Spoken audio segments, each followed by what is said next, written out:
How's it going, everybody? Thanks so much for checking out this week's episode. We'd like to take a second to thank this week's sponsor, Punkbox. Punkbox is a monthly subscription service that delivers merchandise and music to the homes of punk music lovers each month, featuring vinyl, CDs, cassettes, shirts, buttons, stickers, and a whole lot more. Each box contains items that are directly purchased from or donated by bands and artists who are looking to reach a larger audience with their music and or products. Now, Punkbox has a bunch of different options. You could start out just getting one month box, all the way up to being a super supporter and sign up for a 12-month subscription. And you're gonna save yourself some money by doing that. Now head on over to punkboxrocks.com.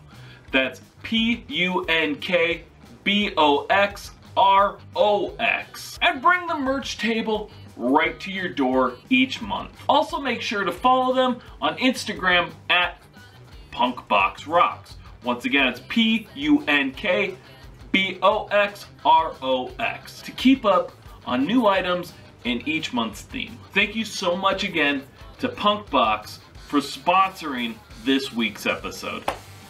Now, let's go check out what Jesea Lee has to say.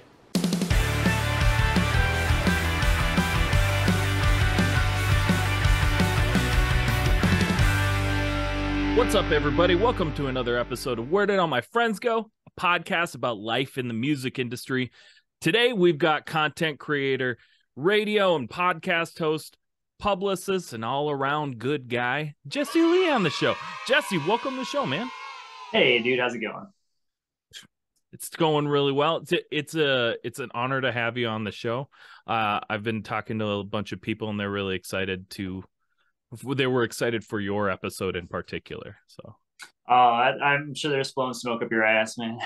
No way. I mean, like you've been putting out especially all over TikTok, like you're all over that and you have like a very respected opinion, I feel, with. Oh, thanks. Yeah, it depends on what comments you read, I guess.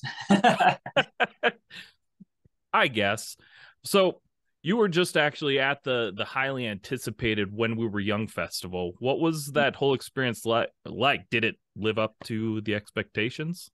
Yeah, man. Yeah, it was pretty amazing. Like, I don't want to be one of those guys that like hypes it up too much, but I thought it was fucking awesome. I mean, I obviously had a different experience than the average concert goer because, I was hosting a live stream for Hot Topics. So I was, in the backstage area, a nice little cabana, having drinks and all that stuff. So I get it. I understand the people that bought general admission tickets and like complained they couldn't see the bands and that it was, expensive and whatever. I totally understand that. But from my perspective, like, it was just such a great festival. I had such a good time. I missed a lot of the bands I wanted to see, unfortunately, because I was back there doing the interviews during the day. And it seemed like put a lot of like the mall-core, screamo, like nostalgia acts that were never like huge mainstream bands, but were super important to me. Mm-hmm. Those bands all seem to be on in the middle of the day, like Census Fail, The Used, The Starting Line, Hawthorne Heights, all these bands I fucking love so much. They all played during the day, unfortunately. But, I did get to see the huge legacy acts later at night, like Paramore, My Chem, all that stuff. So it was still, I still got it by Phil for sure. I've seen a lot of like video shots and stuff specifically from Census Failed, and theirs looked like it was just freaking awesome. Man, yeah, I've seen Census Fail a bunch of times, and they were like one of the first bands that I saw, like, because when the whole like 2000s emo thing popped up, it was weird because like that kind of music was like super popular in our like little scene or whatever, but it wasn't really mainstream at that point yet. I mean, like Fall Out Boy just started kind of like getting big and stuff. But it was crazy. I could go see these bands that I fucking idolized and see them play at like a 500 cap room.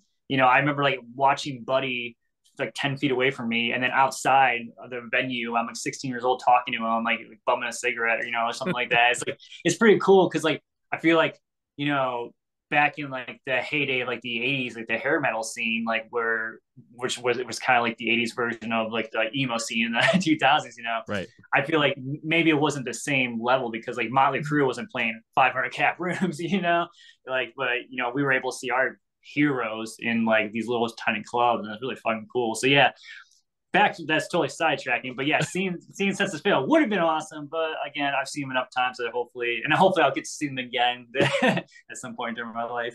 I hope so. Who is your favorite artist that you were able to see?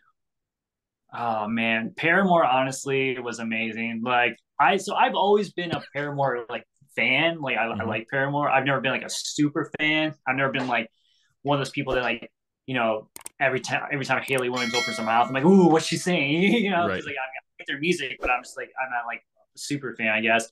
But I'm kind of a super fan after that set, to be honest. Like, and what it did for me even more was I was really always like, to me, Paramore was Riot era, like pop punk, you know, stuff. I'm like that's the best Paramore. That's the only Paramore that matters. Agreed, like that poppy dance stuff, like that. But dude, seeing them play live, like it changed my perspective. I knew she could sing, but she can fucking sing and dance at the same time on the level of like some of these like pop stars that like, I don't know, man. I was just very impressed. And like, maybe I just had enough drinks in me at the time, but those dance songs just really fucking got me grooving. I'm like, oh yeah, ain't it fun? Yeah, fuck yeah, you know? So yeah. She is quite the showman for sure. So good. So she's so phenomenal. The whole band's really great.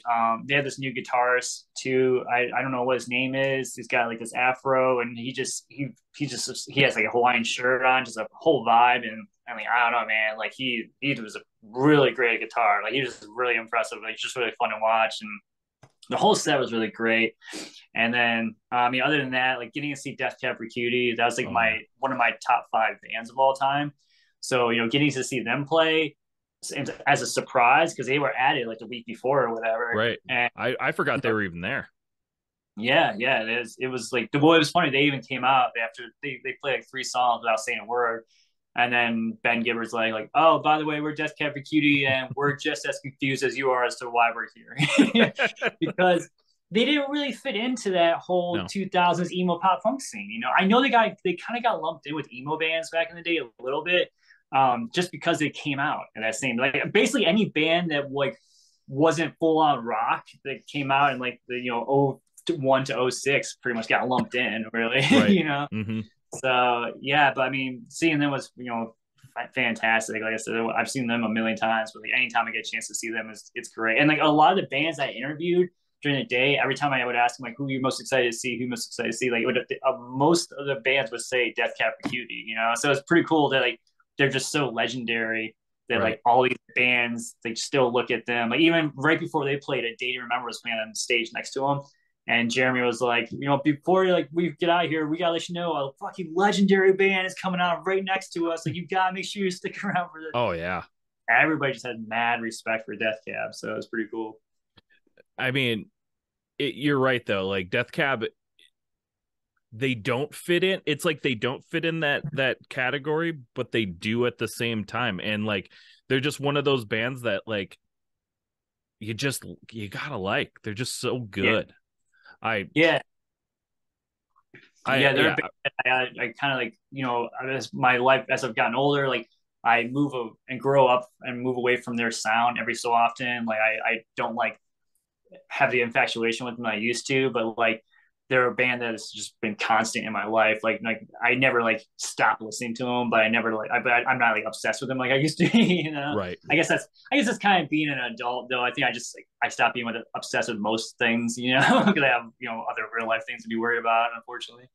I was actually just thinking about this yesterday, to where like I was like, oh man, I haven't listened to this in so long. I used to be so obsessed with this, and I was like, but I don't like, especially with like new stuff, I don't mass listen to much anymore. Like I don't obsessively listen to, because I was just thinking about like, now me personally, I'm a really big Taylor Swift fan. I really enjoy, and like I think her new album is fucking incredible. And I'm like, I've only listened to it twice. Yeah. Why? Yeah. And like I forgot about it, even though I really like it. But there's just so much constantly coming out. So much content. Well, yeah, that's the thing, dude. Like, we just don't have time to sit around and listen to full albums anymore, like we used to when we were kids. Unfortunately, And like, I feel like even kids now don't have time to do it because, yeah, they're bombarded with content. Think about I don't know how old you are, but I'm guessing you're somewhere around the same age I am. And like back in the day, like it was, you had TV and internet, kind of, Yeah. and like, yeah, you weren't being bombarded with like constant content, like Right. scrolling. Like scrolling wasn't a thing when we were kids, So No. it's like fucking weird. Like, that I can't imagine like how their attention span, because like my attention span was shit when I was a kid. I can't imagine what it would be now. Like, fuck, it'd be so bad. Yeah. I mean, I agree that it's like especially like I felt like I had no attention span, but I could sit and play the same video game for like 6 months or something, Right. Like I could play like Final Fantasy and still trying to beat that for like a year without play. And I mean, I guess like video games wise, people probably still do that. They got their Minecraft and Fortnite. Some people, it depends how much time they have. I mean, like even like Beavis and Butthead is a good example here. Is like one of my favorite like cartoons from when I was a kid. I just fucking love this, but I still think it's I still watch it and think it's hilarious. Like, and they put out the new season, incredible. It's so good, but that's what I was gonna say. Like the new season, it took me like it's only 12 episodes. It took me months to get through it, man. Like, because I couldn't I had no time to sit down. Like, these are 20-minute shows we're talking about, of a show that like one of my favorite shows of all time, and I still couldn't get myself to sit down and watch it. It's like, it's tough to find a time, man. I completely agree, except with Beavis and Butthead, me and my wife, it was Thursday, we watched it. Yeah, nice. It was like, it came out when it came out Thursday, we watched. That was like that was our priority for that day. That's awesome. It's the new show is incredible. It is, dude. It's really, I like how they updated it. I like how they made the character. They did. I felt like they did have one too many of those like older versions of them episodes, like, because it almost felt like he like ran out of ideas. Like, let's just do another old episode. They're pretty funny. The where his kidney blows up. This is insane. Yeah. And then he like bursts Stewart, right? Yeah, that's right. So he blows up Stewart's kidney because his is like he's a loser. He wants a cooler one. Yeah. Oh, dude, I read a story that the Stewart had Winger on his shirt in those episodes back in the day, and like that really hurt Winger's career, I guess. Like, because like Winger was made out to be like the lame band in that show, and that show was like the most popular show for teenagers when it came out. So everybody thought Winger fucking sucked. And they didn't even give him a chance. Dude, I was saying, I don't know what Winger even sounds like, but to my head, I'm like, no, Winger sucks. Like, fuck Winger. yeah, fuck Winger. That's awesome. So you pretty recently started hosting Octane and Octane breakdowns on Sirius XM. How's that been going? Busy, but it's cool, man. It's pretty awesome to be on the radio, because like it was something that like I've always wanted to do ever since I was a little kid. Like, and like I love listening. I still listen to like terrestrial radio as well as XM, and also like I just love talk shows. I love hearing DJs talk. Like I way before I did this, I would always listen to the DJs, and I just like getting their perspective on the music and stuff. And it's something I always wanted to do, but like I never thought I had like the voice for radio. Like I tend to like ramble a lot. I tend to stutter a lot. I tend to like slur, and like I get too excited. Yeah, I get too excited, and I mumble, and like I felt like I didn't have a radio voice, and it turns out that's what they wanted. They wanted somebody that doesn't have a radio voice. They wanted like a real fucking person, online, because like they actually found me, through TikTok and Instagram and all that stuff, and all my like channels, and they reached out to me, and I thought I'd be a good fit for it.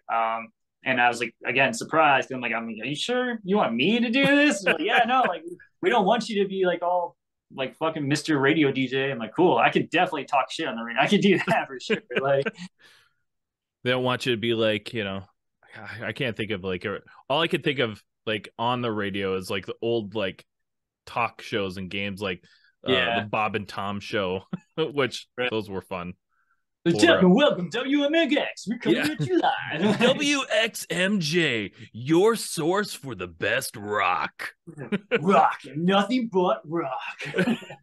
Yes. I hope at one point in time, just for fun, just bring that voice out just for your I do. Yeah, every now and then, like when I'm like especially if I'm doing like a read, because sometimes like there's like promos and stuff I have to read off. Like I'll slap on the DJ voice, or like that's a fun thing too. Is like because they do want me to be me. It's like I can be silly and be a jackass and like say like do voices like whatever I want to do. Really, it's just because like that. I think that's what. Again, that's like when people are listening, like that's what I want to hear. I want to hear a real fucking person talking to me, and because like, when you're on the radio or when you listen to the radio, if someone feels like they're talking to you, you're much more engaged. You're much more likely to listen rather than somebody that you feel like is just talking to the masses, because that just feels like a commercial. It just feels like an ad, really.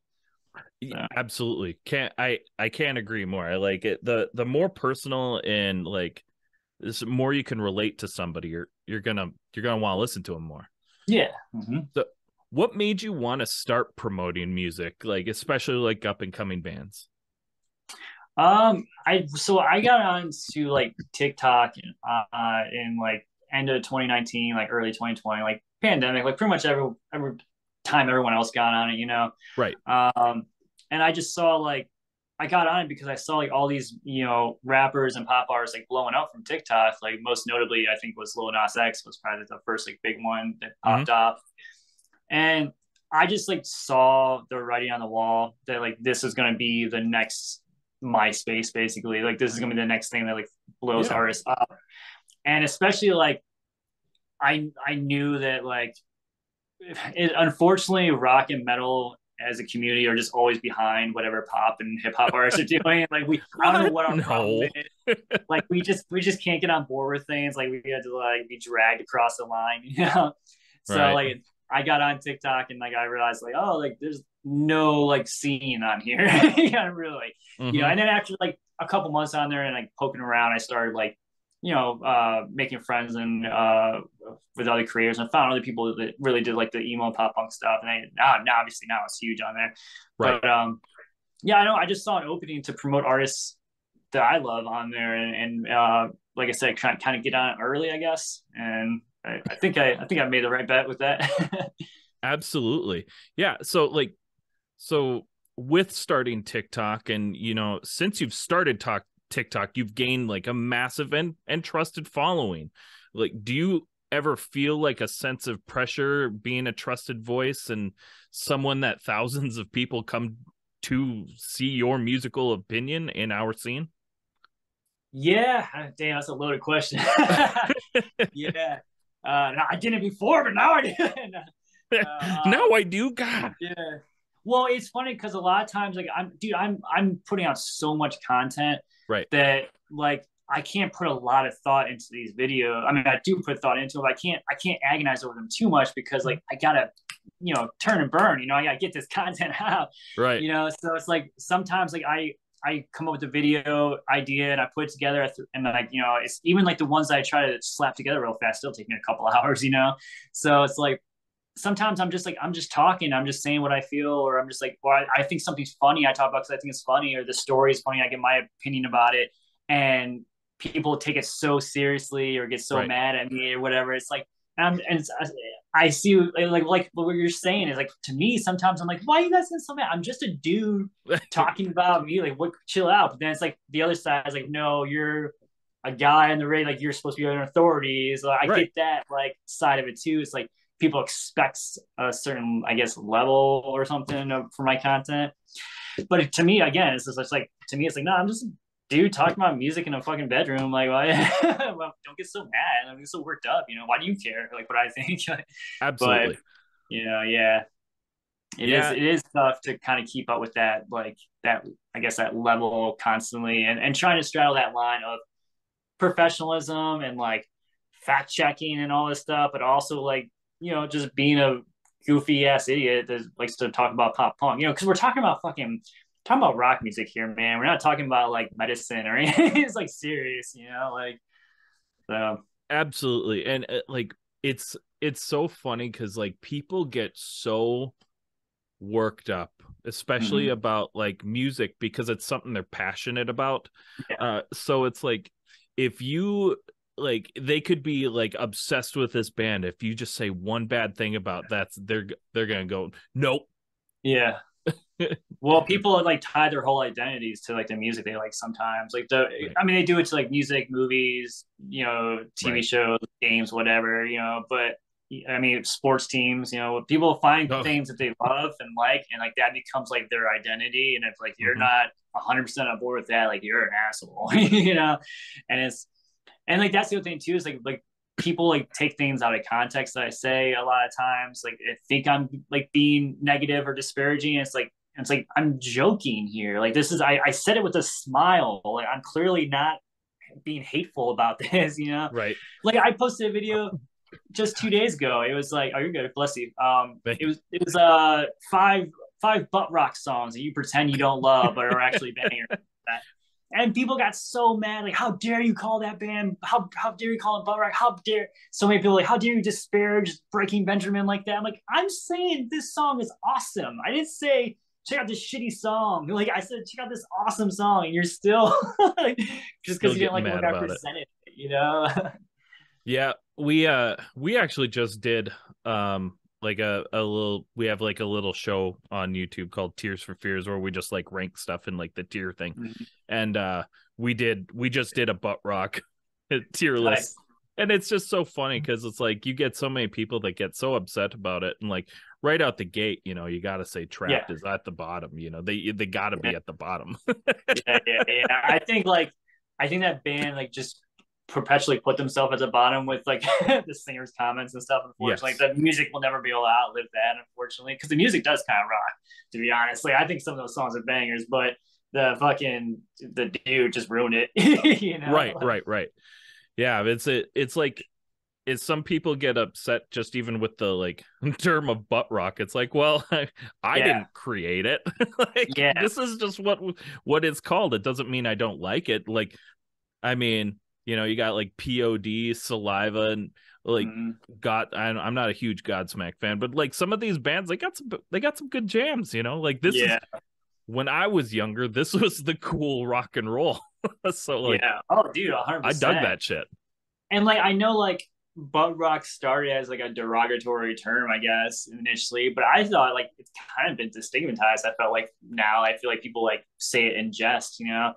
But I guess I don't know. Some people still get really mad when you call it that. The other thing too is a lot of people don't know like what they're talking about. I hate to say that, but I had so It's many true. people like I had like hundreds of comments tell me that Breaking Benjamin is not butt rock. How dare I call them butt rock?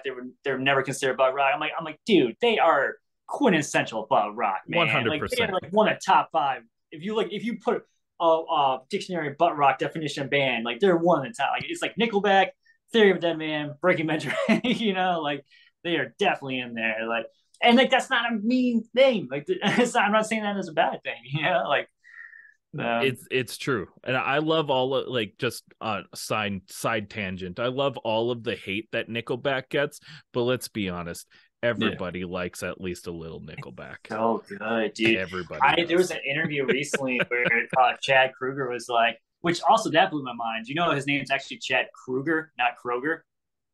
I didn't. Dude, right? Yeah, he's just been letting people mispronounce his name for the last 20 years. People His do name's that. Dude, he said like people like would just like interview him and they'd be like, all right, we got Chad Kroger here, and then just go into the interview and he just would never correct them. And yeah, just like a couple weeks ago, he was like, or a month ago, or whatever, he's like, yeah, no, my last name's actually Kruger. I just never correct anybody. Like, what the fuck, dude? You're just so go with the flow. You've been letting people mispronounce your name for 20 years. But anyway, yeah, he was doing an interview recently and he's like, I don't understand why people like think we're like serious. You know, like when we wrote lines like you look so much cuter with something in your mouth, like we wrote that because we thought it'd be funny to see if like they would play that on the radio, and they did. It's like we're not like a serious band. Like we don't take this seriously at all, you know. Which like that kind of like makes me like them even more. Like they're just like they're not fucking trying to be hard asses. They're just like goofy dudes, you know. And they write bangers. Yeah. They've got like that new one that just kind of went viral, like with it where it sounds like a hardcore intro.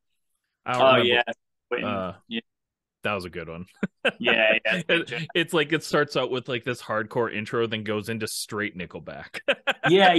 They really, that was another thing too. Like they released that teaser, and everyone's like, "Holy shit! Like, is this Wage War? Like, what's happening here?" Yeah. And then the band, like, they're like, "No, we've always done music like that." It's like, "Fuck, you know what you were doing with that intro." Oh yeah, like, they were trolling for sure. Yeah. San Quentin, right? That's what it's called. Yeah, San Quentin. So for a lot of people that probably don't know, you were in a pop punk band called One Day's Notice. I was, yeah, damn. You also really did your own. You also did your own solo project back in 2016. What would you say is your favorite song that you've been a part of? Because I have to say, like, I enjoyed TV Glow. I liked that. Oh, thanks, man. Yeah, that was my like little Death Cab project, like that, my little indie pop era stuff. It's definitely different than One Day's Notice. Yeah. So like, I think that was probably some of the most like fulfilling music I've ever made, because it was just for me, and it was like I felt like it was like the first time I made music that like really represented like the kind of stuff I like, and also like it was just me, so it was all like my words and guitar. So that's probably the most fulfilling. But honestly, One Day's Notice is what I'm most proud of. Like that band was just so much fun. Like we were just like a bunch of drunk assholes like playing pop punk tunes, like just peeing on shit and getting naked on stage, like it was just so much fun, dude. Like that was like the height of my craziest years. And like well, I mean, who knows? Maybe my craziest years are still to come. Who knows? But still got time. Yeah. But that was probably the most like fun I've had in a band for sure. And, like we got to open up for a lot of really cool bands like Offspring and Bowling for Soup, and play Warped Tour and shit. So it was a pretty good run. And it was just like we never really hit that next level, and like I'm okay with that. Like looking back, like at the time I was bummed because I wanted to be a rock star, but like I'm definitely okay with how things turned out. Absolutely. So what made you want to change paths from the being a musician side and working more on the promotion and behind the scenes or in promoting side? Yeah, so I was I was in that band, and I was like, where was I working at the time? I was working at some shitty job I hated. It was like, I was at a law firm. I was doing collections. I was calling it like a collection agency. Yeah. And which was ironic because I was in collections myself at that point. Like, so I was like calling myself. Yeah, much. I was like, this one's, I don't have to call me. I'm already here. I would pop up in the queue. I'm like, I gotta. Yeah. So I was there was a manager that we had at the time who was friends with the business manager at Tragic Hero Records, which is a label that Skylit Drive and Let Live, and I think Motionless and White started on there maybe back in the day. Okay. A lot of like like the hard bands from back in the day. So yeah, and they just happened to the business offices just randomly happened to be in Cleveland, so that's how I met him. And I just like emailed him like every day or every week at least for like a couple months, like, yo, do you got anything? You got like please like give me any job. Like, I just need anything. And it was funny because I was still like an adult, so I couldn't just be like, I'll come work for free. I was like, right. I'm like, hey, please give me every job, but also pay me a livable wage at the same time. Right. Which in the music industry is like unheard of, almost. Absolutely. Like it's really tough to get. But like, I don't know, I guess I was persistent, and I hung around long enough that there was an opening for like a publicist, like PR, like assistant type thing.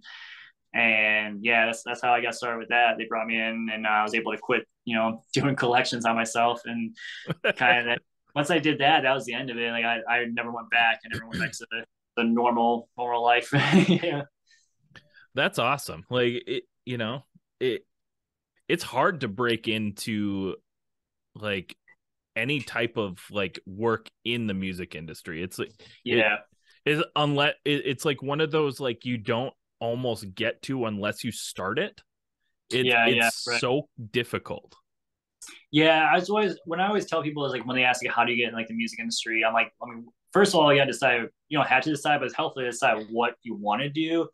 Right. Like if you want to be a publicist, just start doing PR. Like you don't have to wait for anybody. Like just find local bands that you want to work for, like that you think are awesome. Do PR campaigns for them for free for, you know, a few months, and like, you know, build up your resume, get some good contacts, whatever, and then start charging people, and then just go from there.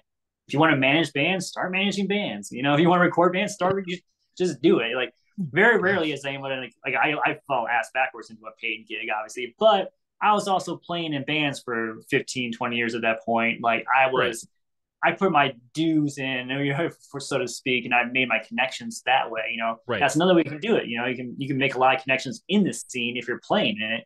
You know, but a lot of people like aren't musicians. They just want to, you know, they want to work in the industry, which is awesome because we need a lot of those people too. You know, I always thought it was weird to me, like the people that when I was younger, I'm like the people that work in the music business that weren't musicians. I was like, how? Like why do you want to be in this business and you don't play? But then I got older and I was like, yeah, you do need kind of both sides, you know, because like a musician's brain tends to be focused on the musician's part of it, you know, and they don't see the whole picture a lot of times, because I know I didn't back then. So not that they don't, not all of them are like that, but it does happen sometimes, I feel like. Right. Because like as a musician, especially, you kind of focus in on just one aspect of and you like as a musician, it's difficult because you basically you've already decided you're going to put all your eggs in that basket. So like moving away from that's difficult. Yeah, I think that's a big thing too with musicians is like, yeah, like you say, you do put your eggs all in one basket. Like no one ever like, very rarely do they get into it and be like, I'll do this if I get famous, cool. If not, like whatever. Usually it's like they're all in, and like they don't go to college. They fuck everything else off, you know. Right. And they're like they're on that. Which if it pans out, great. But if it doesn't, man, that's a hard fall. You know. It is, yeah. Especially. Oh my god, damn. You're right, man. That Minnesota winter, man, is fucking you up. It is. It's messing with me this week especially. Yeah. But yeah, if your band breaks up, or if you just decide to stop doing it and like you're 26 with no hireable skills because you didn't go to college or didn't learn trade or didn't have any job that you actually enjoyed for the last 10 years or any of your adult life, that's tough. You know, I can imagine that being really rough. Absolutely. And so speaking of like the promotion side of things, with the ever-changing landscape of social media, what do you feel are the most important platforms to focus on, and why? Well, right now I feel like TikTok is the number one platform to focus on, just for the discoverability and virality of it. Like it's like the only way the bands are able to organically blow up anymore. You know, you can post a video, clip of your song, and it doesn't have to be anything like, I've seen people just post a video of them singing their song into a microphone in their bedroom, you know, but they're charismatic with it. Right. They have like something, you know, they have some energy. They have an undeniable it factor, if you will. Right. Yeah. You know, and they can post a 30-second video that gets 10 million views, and then the next video, like, hey, the song's dropping here, get pre-saves for it, you know, and then all of a sudden the song drops on release day. It's already got 1,000 pre-saves. It gets added to editorial playlists on Spotify. Then press starts being like, what the fuck's this band? So press starts picking up. Then radio starts saying like, oh shit, we gotta put this in rotation. I've seen it happen like over and over again. Like it's just, and I think like, you know, after TikTok, I think, you know, Spotify, YouTube, Instagram, like all the social medias, and obviously the anywhere you can upload your music to, make it available anywhere is a great option. But I think step one, honestly, is TikTok. And like, it's not to say like it's always going to be that way. That might change in a year from now. Who knows? But like right now, it's your best bet for organic growth. And like, I think a lot of bands just don't know how to take advantage of it, unfortunately. And like I said, like I mentioned before, I think like, you know, you kind of do have to have a charismatic personality to be, I mean, you can make really great music, but if you don't present it the right way, it just kind of falls flat, you know? And it doesn't even have to be like, you don't have to be like, hey, like all zany or anything like that. It just has to be like, you have to have something, like a reason for somebody to want to stop their scroll and, you know, stop doom scrolling and then actually listen to your song. But yeah, I think that's probably the best route to focus on right now if you're trying to break big at the moment. Right. And I would say especially like quality. Like the quality of your video. Like you can use your phone and that sort of stuff, but like how you liked your video, there's a lot of different things that you can do. The better you can make it, obviously, you know, is going to like, because I can scroll and I could see two videos back to back. One of them, if it looks crisp, I might stop. Like there's a good chance I'll stop. But if it's like crummy, you know, shoddy camera work and just it doesn't, you haven't presented it well, probably not gonna stop, even if your song is awesome. Yeah, it's gotta have something eye-catching to it. And like also like if your music has something to say is like really important too, especially for that. Like I've stopped at videos before because the first line that singer said was just like, oh shit, like it grabbed me, like whatever it was. Like I wish I could think of a good example, like Magnolia Park's I was just gonna say Magnolia Park. Yeah, they always have like those. They start off with the line, and she's like, "Oh shit!" Like that one line and that song. Oh, another day, another letdown. My bank account's got me stressed out, or something like that. Yep. Like I heard that, like, and like I'm like, it's like I don't relate to that so much anymore. But like, I immediately was taken back to being like in my early 20s. Like, oh shit! Like you got me. Like absolutely. Yeah. It was good. And Loveless is great with that too. Like that Julian from the band, he always like, again, he's an example of a very charismatic personality. And I've been with that dude since the beginning, and with those guys from the beginning of the first single. I've been like working with them and stuff. And they like, he's a great example of a personality or just an image that like, it makes you stop scrolling. He's a stop scrolling. There's got to be a term for that. Maybe we should coin it right now. But that dude's got stop scrolling ism. Yeah. I don't know. We're gonna work on that. We're gonna coin that. We'll workshop it. Yeah. He's a scroll stopper. That's what it is. Yeah, scroll stopper, or he's got that stop scroll ability. Yeah. Scroll ability. I don't know. We'll workshop it. Yeah. So we got one more question for you before we move. We'll take a quick break and then we'll move on to our next segment. If you could give our listeners a piece of advice that you know now that you wish you had known when you were first starting out, what would that be? Oh my God. That's tough. I guess just try everything. Just try as much as you can. Be open to as much as you can be. Don't say no to things just because you don't understand them or something. Just be open. Like if you don't understand something, ask. Like there's nothing worse than the cool person that sort of pretends to know what you're talking about, and then you try to ask them later about it and they have no idea what you're talking about. Like just fucking ask. Like it's not cool to pretend like you know something that you don't. Like just ask and just be open to new experiences, opportunities, because that's the only way you're ever gonna have those new experiences and opportunities, I feel like. So yeah, I guess that would be my piece of it. I'm sure there's some better advice they could come up with later, but dude, that's great advice. Like honestly, that's great, because as somebody that does that in their married life, I know you get caught every time. And there's nothing there you're gonna look better if you just admit that you don't know and that you need help than if you I know you don't fucking know though. You don't fucking know, but we fucking know you don't know.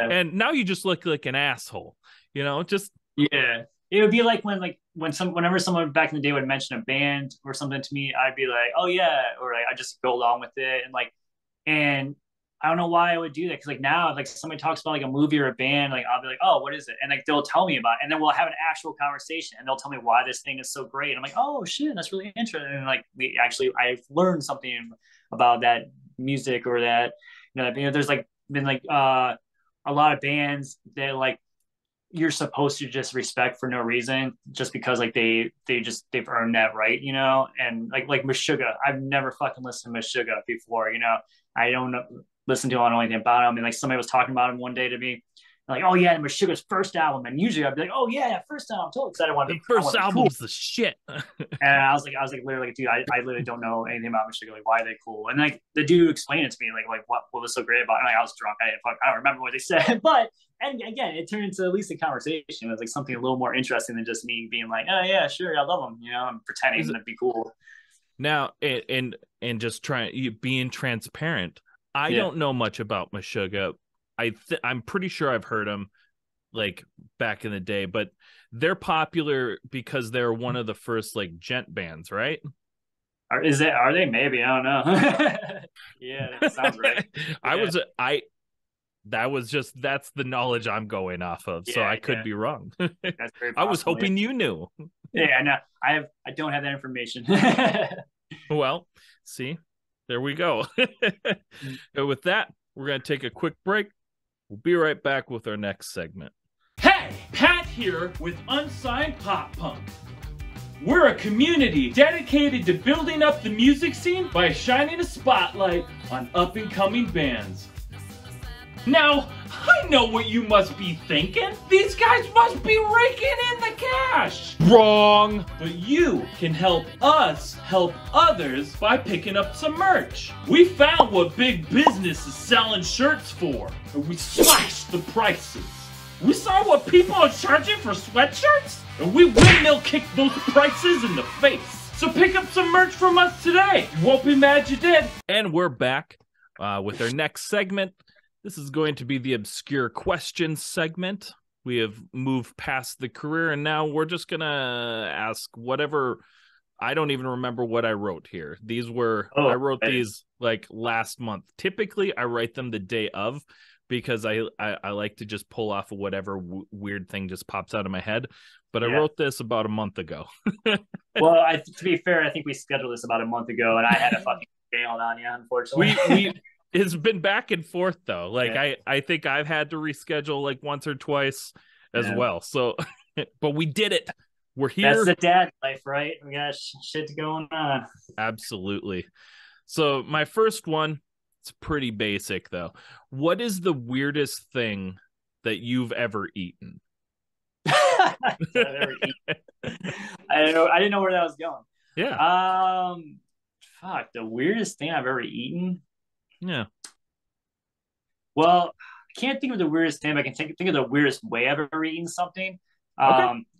My old band and I, back in the day, and another group of friends of us, we when the Angry Whopper came out from Burger King, we like wanted to try it, but like we all wanted to try it, but we all didn't want to commit to that being our meal, So there's like 8 of us, and we got 2 Angry Whoppers and then our normal meals, and we each tried a bite of it.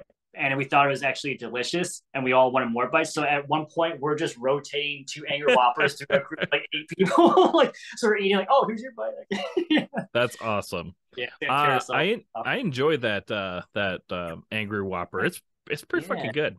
Yeah, I really need to bring it back, man. I wanted to try the new, like the Halloween one. Did you try that? No, I tried.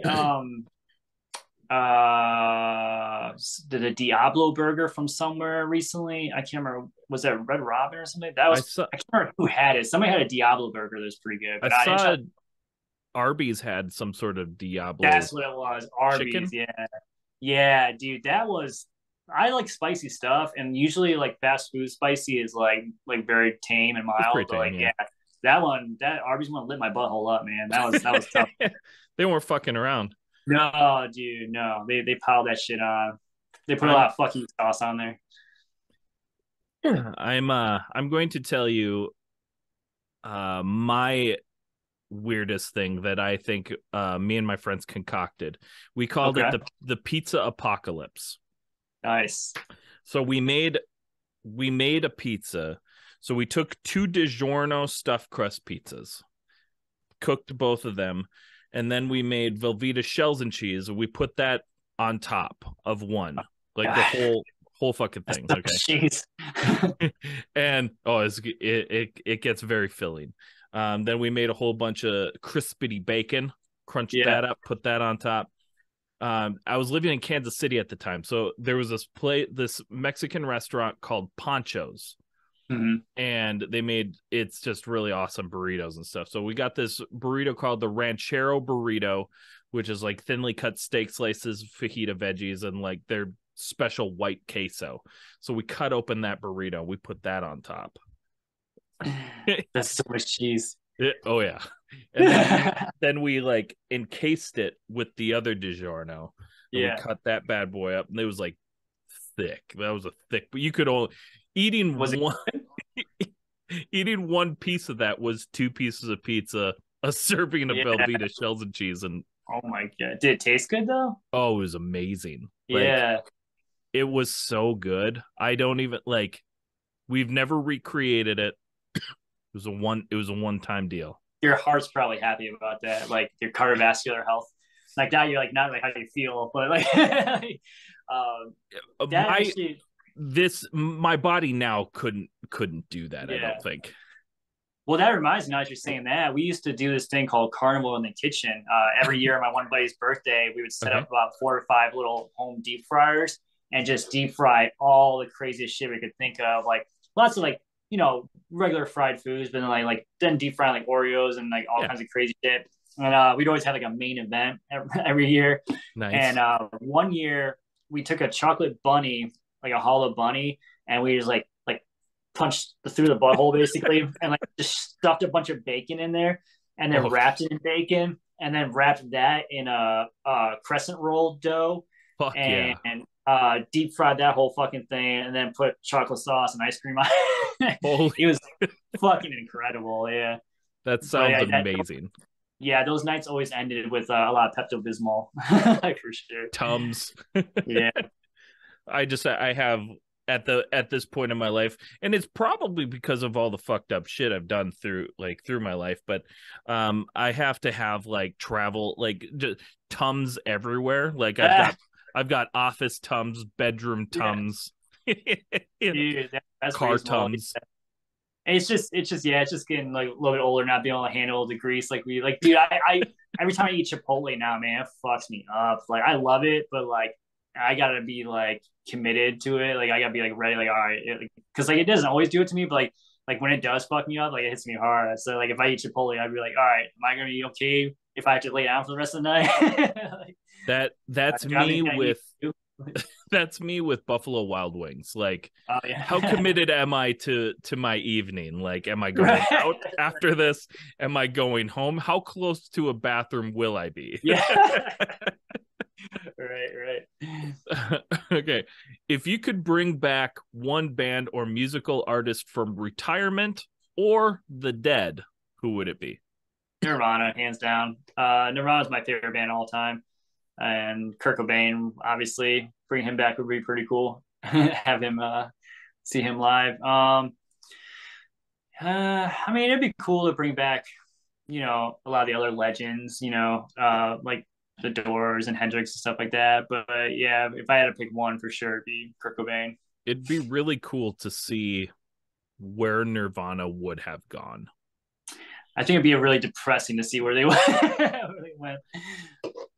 It's just weird to think about though, like with how much of a legend Dave Grohl is, right? Yeah, like an incredible songwriter, just overall incredible human being. But like, would Dave Grohl have started to have a hand in writing Nirvana? Like, you know, it's like where would our world be in rock and roll? The rock landscape would be drastically different. And unfortunately, I really don't think Kurt Cobain or Nirvana would be revered the way they are now if they had stuck around. I think Kurt would have started putting out some fucking stinker. He went to a solo project. He went like to some Bryan Adams sounding shit. Like I just don't. I don't have a good faith in. I don't know for sure, but I just don't think it would have turned out well. That's probably fair. You know, the same thing with grunge music, you know, they probably just would have gone the way of the Buffalo. You know, they probably just would have went that way. Yeah. Well, it's crazy to think about it too, because like Kurt's frozen in our brains as this 27-year-old. Like we only see him as that, obviously. Like, and it's just like forever he's just gonna be like this like mythical figure, you know, like we'll never know like what old Kurt Cobain looks like or anything. Like we don't can't even fathom it. It's pretty crazy. Yeah. What about you? Who would you bring back? I don't know, like, because that, like, probably my first thought was Nirvana, Yeah. Kurt Cobain, but gosh, I don't know. Like, my second one that just for no good reason pops in my head is Modern Baseball. I would just like to Okay. have I would just like another album. That would be great. Yeah. Yeah. If we're talking about people that are still alive, the Format would definitely be a big one for me. That's one of my favorite bands. So I would definitely like to see them again. Format was tight, like them. Yeah. Yeah. It was very depressing when they broke up. Yeah. I know I had a lot of friends that like hit them hard. Yeah. That band specifically.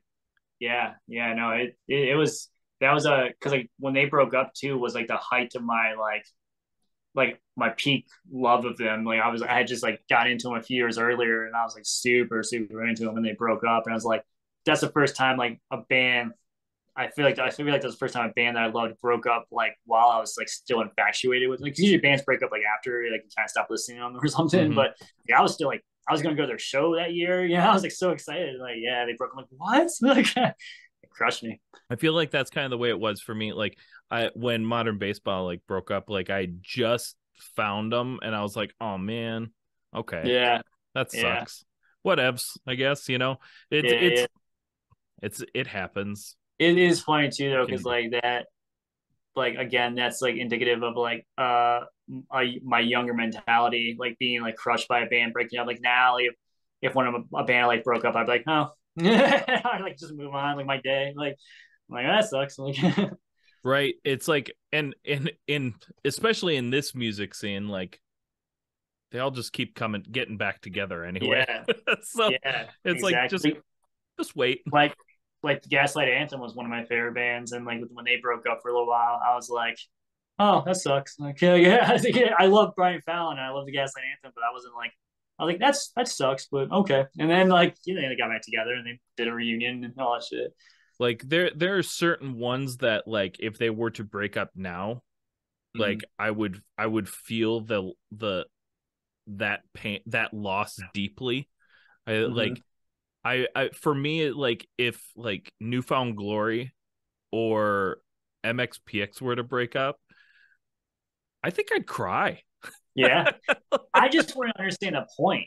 Like it's like when NoFX announced they were breaking up. It's like, why? You've been together like 40 years. Why are you breaking up now? Like, just don't put out another album. Yeah. you don't got to say you're breaking up. Just be a band and just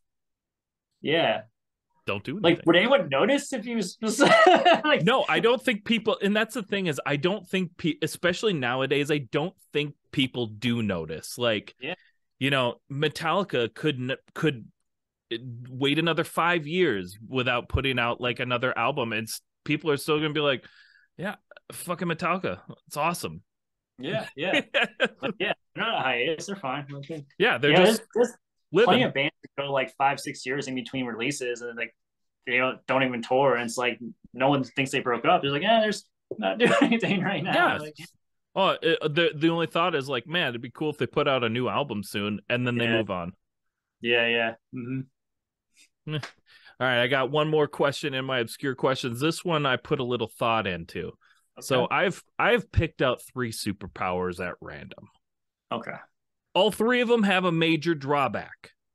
Okay. So which one would you choose? So the first one is you could have the power of flight, but you're deathly afraid of heights. Yeah. Number 2, you are immortal, but you're super ugly. Okay. And number 3, you have super speed, but you also get vertigo when you're using it.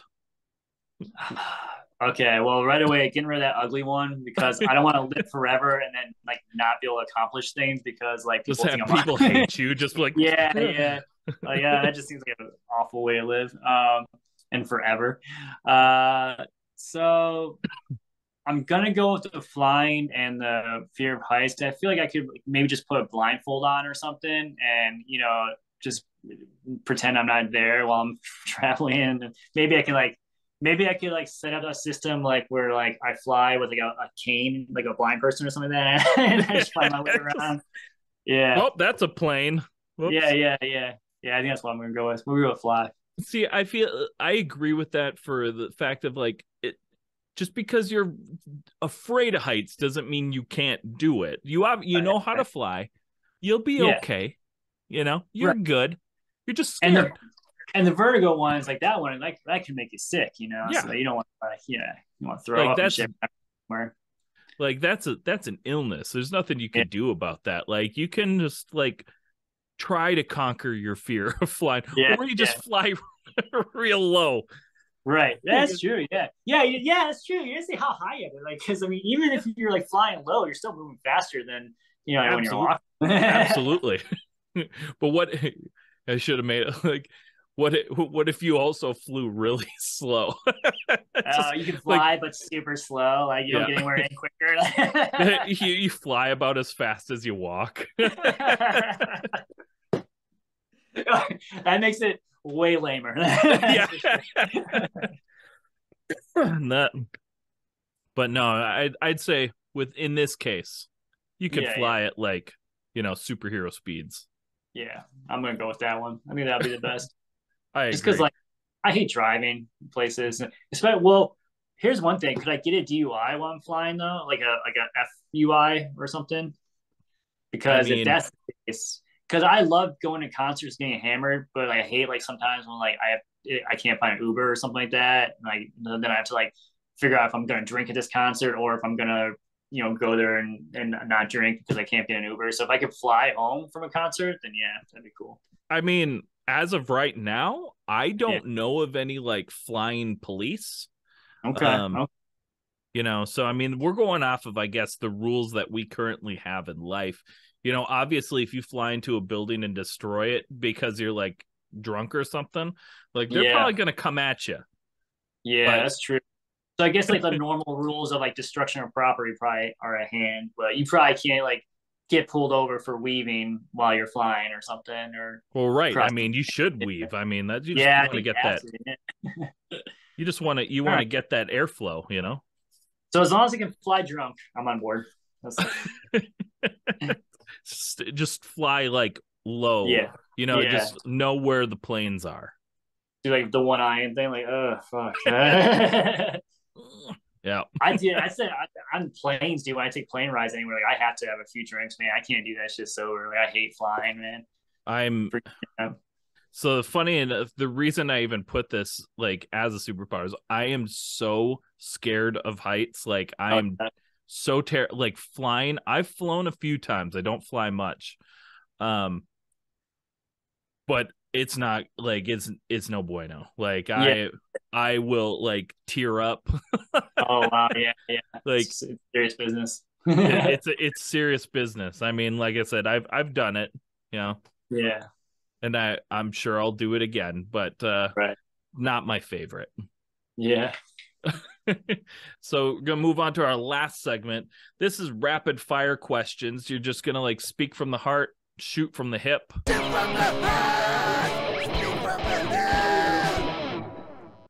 Oh man, this is how I get in trouble. You got this. This one's pretty simple here. You ready? Yeah. Coke or Pepsi? Coke. Star Wars or Star Trek? Star Wars. Mario or Luigi? Mario. Okay, now this one's we're veering off a little bit. It's gonna test your youthful remembrance, I guess. Oh god. Can you sing me the jingle for Bagel Bites? Absolutely not. I didn't even know they had a jingle. Oh, I'll bet. So we'll see. I'm gonna sing it to you. It's a part of every season 2 episode. Don't worry, you are the majority that don't remember it, but most actually do once I sing it. Okay, let's hear it. So it's pizza in the morning, pizza in the evening, pizza at supper time. When pizza's on a bagel, you can eat pizza anytime. Yeah, okay. It's almost there's only been one or two people, I think, that no recollection, like nothing. I remember, but I will say the ultimate pizza pepperoni themed song has to go to the Hormel commercial with the guy that plays the drum. And they, put it on my pizza, yum, my pizza, yum. Oh, put it on my pizza, yum, pepperoni. Yes, I remember it. That's a good one. We're actually trying to figure out what jingle we want to have people sing for season 3, because that's coming up in a couple months here. So there you go. That's it. I don't know if that one's quite the classic as the Bagel Boys, but that's my personal jam. I get fired up when I hear that one. That's a good one. All right, we got 3 more. Gwen Stefani or Hayley Williams? Oh shit, dude! If you had asked me this question like a month ago, I would have said Gwen Stefani. But after seeing them live, I'm gonna go to Hayley Williams. Nice. Hard shell or soft shell tacos? Hard shell.